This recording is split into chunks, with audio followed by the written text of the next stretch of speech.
Deputy CM Pawan Kalyan పాలన ఎలా అనిపిస్తుంది? మంచిగా ఉందన్న. సో ప్రజలు పెట్టుకున్న నమ్మకాన్ని నిలబెట్టుకుంటున్నాడా? నిలబెట్టుకుంటా. సో ఎలా అనిపిస్తుంది, మీకు నచ్చుతుందా, ఏంటి ప్లస్ ఏంటి? బాగుందన్న, మంచిగా చేస్తున్నారు. ఇంత ముందుకున్న జగన్మోహన్ రెడ్డి పాలన, పవన్ కళ్యాణ్ పాలన డిఫరెన్స్ ఏం కనపడింది? లైక్ ఎట్లా అంటే ఇప్పుడు ఇంకా వాట్సాప్ సర్వీస్ కూడా తీసుకొచ్చాయి మనకి. వాట్సాప్ ఇంకా టీసీఎస్ అవి కూడా తీసుకొస్తున్నారు కదా. మనకి బడ్జెట్ కూడా ఇంకా ఎక్కువ వస్తుంది, 15,000 crores. సో థియేటర్స్ లో కూడా కళ్యాణ్ గారు లైవ్ లోకి వచ్చి ప్రజల సమస్యలు తెలుసుకుంటున్నాడు. సో కొత్త కాన్సెప్ట్ ఎలా అనిపిస్తుంది? బాగుంది. ఇంకా చేయాలి అట్లాంటి.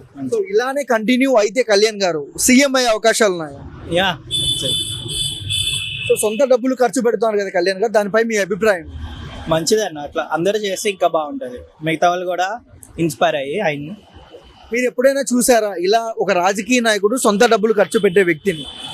రేర్, ఎక్కడో కానీ. సో కళ్యాణ్ గారిని చాలా మంది విమర్శిస్తున్నారు, అంటే డబ్బులు తీసుకున్నారని చూసాం వైసీపీ వాళ్ళు. సో ఏం చెప్తారు దాని గురించి? కామన్ కదన్న పాలిటిక్స్ లో, ఎంత మంచి చేసినా ఏదో ఒకటి అంటారు. కళ్యాణ్ గారు డబ్బు తీసుకున్నారంటే మీరు నమ్ముతారా? లే. ఓవరాల్ గా 1 word లో కళ్యాణ్ గారి గురించి ఏం చెప్తారు? ఈజ్ ఏ ఎక్సలెంట్ పొలిటీషియన్, మంచి